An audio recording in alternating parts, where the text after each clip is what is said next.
کتنا دور رکھے ہوئے ہیں اپنی موت کی تیاری سے، اپنی آخرت کی تیاری سے، اپنی قبر کو روشن کرنے کی تیاری سے۔ نہ کریں میرے پیارے اسلامی بھائیوں ایسا۔ صرف دنیا نہیں ہے، ہم اس دنیا میں آئے ہیں نا، قرآن کہتا ہے، سورہ ملک پڑھتے رہتے ہو نا، قرآن میں رب کیا فرماتا ہے؟ الذی خلق الموت والحیات لیبلوکم ایکم احسن عملا۔ اللہ اکبر۔ اس میں کیا فرمایا رب نے؟ جس نے موت اور زندگی پیدا کی کہ تمہاری جانچ ہو کہ تم میں کس کا کام زیادہ اچھا ہے۔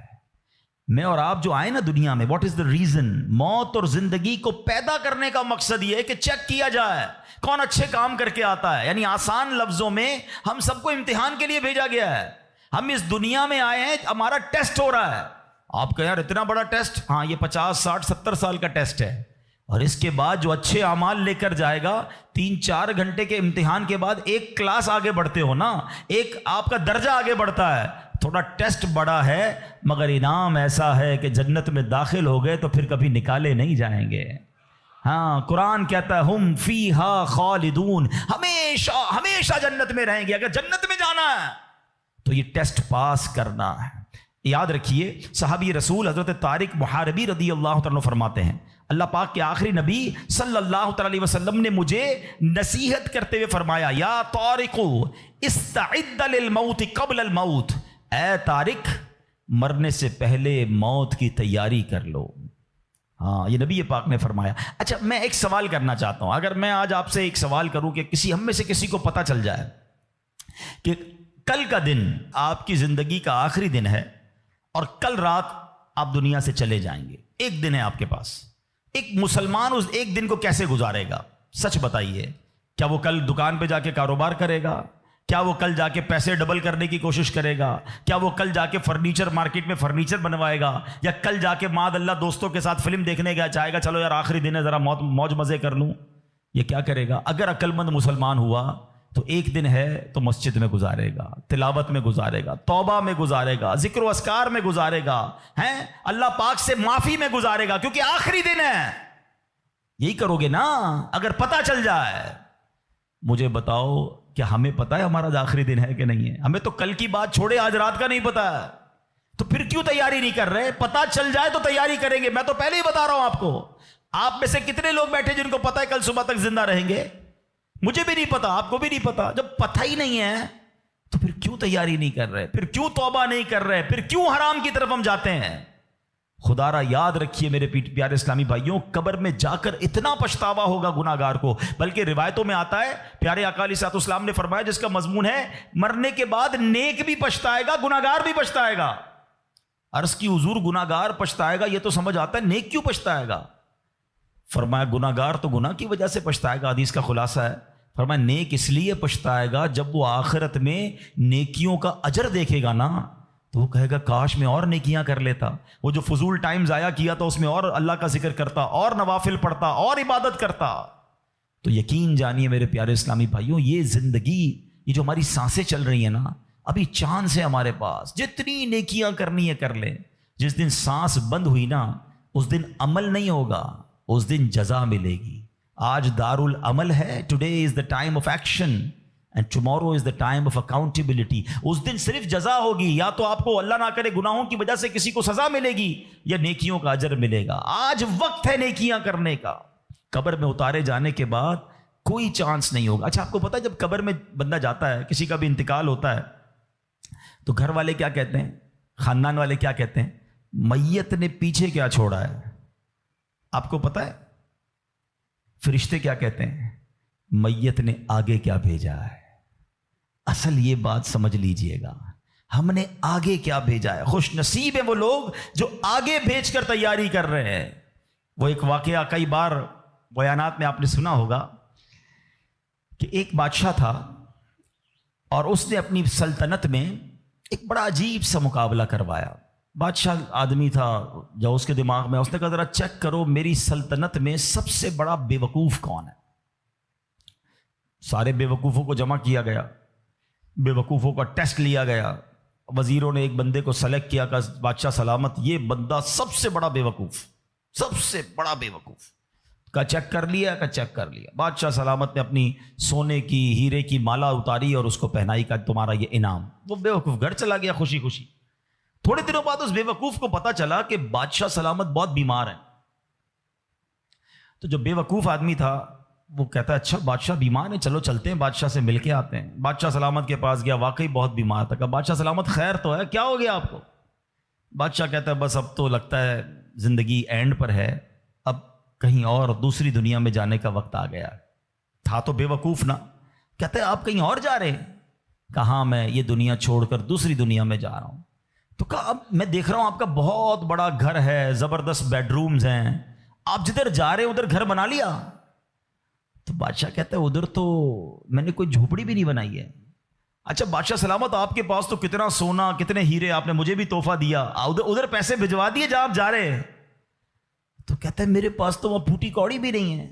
کہ بادشاہ سلامت میں دیکھ رہا ہوں آپ کے خاندان، آپ کے گھر کے باہر خادم خادمائیں کنیزیں غلام، بہت سارا اسٹاف ہے آپ کا، جدھر جا رہے ادھر خادم بھجوایا آپ نے؟ بادشاہ کہتا ہے ادھر میرا کوئی خادم نہیں بھجوایا میں نے. وہ بیوقوف پتہ کیا کرتا ہے؟ اپنی مالا اتارتا ہے اور بادشاہ کے گلے میں ڈالتا ہے. کہتا ہے بادشاہ سلامت پھر مجھ سے بڑے بے وقوف تو آپ ہوئے نا. آپ کو پتا ہے کہ آپ کے کہیں اور جا رہے ہیں، نہ گھر بنایا، نہ پیسے بھجوائے، نہ خادم بھجوائے، تو مجھ سے بڑے بے وقوف تو آپ ہوئے نا.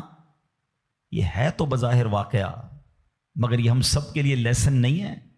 آپ سے اور مجھ سے کوئی پوچھتا ہے گھر کہاں ہے، کوئی کہتا ہے رنچوڑ لائن میں، کوئی کہتا ہے گارڈن میں، کوئی کہتا ہے کلفٹن میں. جنت میں گھر ہے کہ نہیں؟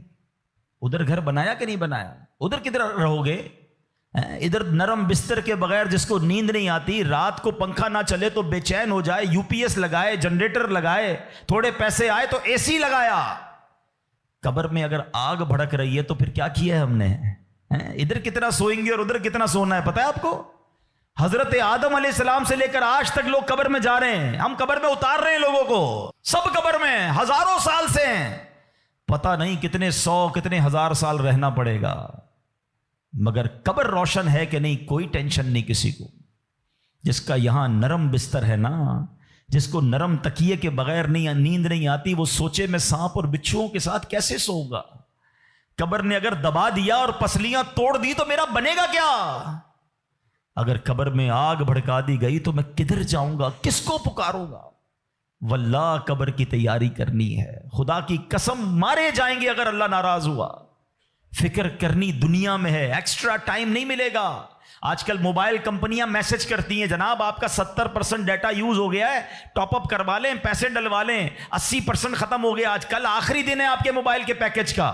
ہم پیسے پکڑ کے ڈلواتے ہیں یار موبائل بند ہو جائے گا، لیکن ہماری زندگی کا کوئی میسج نہیں آئے گا کہ ایک دن رہ گیا ہے، 70% گزر گئی، 80 گزر گئی، اب 3 دن رہ گئے، توبہ کر لو. نہیں، پتہ نہیں ہوتا. بندہ صبح گھر سے نکلتا ہے اور شام جنازہ آتا ہے. ایسا نہیں ہوتا. خدا را آج کے اس اجتماع کو غنیمت جانیے، غفلت سے باہر آئیے، اپنی بری عادتوں سے ہم توبہ کریں. آپ کو پتہ ہے یہ ہمارے پاس قاصد بھیجے جاتے ہیں، موت کے بھی قاصد ہوتے ہیں. ایک بزرگ کے بارے میں آتا ہے کہ انہوں نے اپنے گھر میں قبر کھدوائی ہوئی تھی. اللہ والے دیکھو کیسے یاد کرتے تھے موت کو، روز قبر کو دیکھتے تھے، قبر میں جا کے لیٹتے تھے. تو ایک وقت آیا اور انہوں نے کہا ٹھیک ہے اب قبر کو بند کر دو، مجھے ضرورت نہیں ہے. تو لوگوں نے کہا کیوں کہہ رہے ہیں ایسا؟ تو انہوں نے فرمایا کہ میں قبر کا یہ تابوت اس لیے رکھا ہوا تھا کہ میں دیکھتا تھا تو مجھے آخرت یاد آتی تھی. اب میری داڑھی میں سفید بال آ گیا ہے، اب یہ سفید بال مجھے موت کی یاد دلاتا رہے گا. آپ کو پتہ ہے اس بالوں کو سفید ہو جانا، آنکھوں کا کمزور ہو جانا، صحت کا ڈھل جانا، کمر کا جھک جانا، اعضاء میں کمزوری آ جانا، یہ سارے موت کے قاصد ہیں. یہ موت آنے سے پہلے پیغام آ رہا ہے تمہارے پاس کہ ڈھل رہے ہو، تیاری کر لو، اب تو تیاری کر لو. مگر ہم ہیں کہ سمجھنے کے لیے تیار نہیں. ابھی تو میں بڑا جوان ہوں، میں تو بالکل فٹ ہوں، ابھی تو بڑی لائف پڑی ہے یار، ابھی تو انجوائے کرنا ہے، ابھی تو بنانا ہے، ابھی تو بزنس کھڑا کرنا ہے. میں نہیں، کون کہتا ہے بزنس کھڑا نہ کرو بھائی؟ مگر اس تمام شیڈول میں موت کو بھی تو لے کر آؤ نا، کہ چلا گیا تو ادھر کیا ہوگا، ادھر میرا کیا بنے گا. ایک حدیث پاک ہے، حدیث پاک کا مضمون ہے کہ مرنے کے بعد بک آف ڈیڈ، اعمال کلوز ہو جائے گا. ٹھیک ہے، سوائے 3 چیزوں کے. اب آج یہ پلان کرنا ہے، آج اگر بیٹھے ہو نا تو کوئی پلاننگ لے کے جاؤ. آقا فرماتے مرنے کے بعد اعمال بند سوائے 3 چیزوں کے. فرمایا نمبر 1، انسان کوئی ایسا علم چھوڑ کر جائے کہ اس کے بعد اس علم سے فائدہ اٹھایا جائے. سبحان اللہ. علماء دیکھیں کیا کمال کی شخصیات ہیں، طالب علم چھوڑ کے جاتے ہیں، اپنی کتابیں بھی چھوڑ کے جاتے ہیں، بخاری شریف، ترمذی شریف، نسائی شریف، ہدایہ شریف، اور آئے تو جناب اعلیٰ حضرت امام اہل سنت کے فتاوی رضویہ، بہار شریعت، صدر الشریعہ کی کتابیں سینکڑوں سال سے لوگ پڑھ رہے ہیں. وہ بزرگ چلے گئے دنیا سے. سبحان اللہ. ہر کتاب چھپ رہی ہے، تفسیر چھپ رہی ہے، حدیثوں کی کتابیں چھپ رہی ہے، اور علماء کو ثواب مل رہا ہے. یہ پہلا آپشن تھا. غور سے میری بات سنیے گا. شاید جتنے یہاں بیٹھے نا ہم اس پہلے آپشن میں ہمارا حصہ نہ ہونے کے برابر ہے. 3 میں سے 1 تو چلا گیا ہمارے ہاتھ سے. میں اس کا حل بتاتا ہوں کہ ہم پہلے آپشن میں کیا کر سکتے ہیں، میں بعد میں بتاتا ہوں. اب آ جائیں دوسرا آپشن، مرنے کے بعد مجھے ثواب کنٹینیو کیسے مل سکتا ہے. آقا علیہ الصلوۃ والسلام نے فرمایا نیک اولاد جو کہ مرنے کے بعد اپنے والدین کے لیے دعا کرے، ان کے لیے نیکی پہنچانے کا اگر وہ انتظام کرنے والی ہے تو فرمایا یہ اولاد کی وجہ سے اسے قبر میں ثواب ملتا رہے گا. اور تیسرا آپشن میرے آقا نے فرمایا صدقہ جاریہ، کہ بندہ اپنے ہاتھوں سے کوئی ایسا کام کر جائے کہ قیامت تک جو ہے اس صدقے کی وجہ سے اسے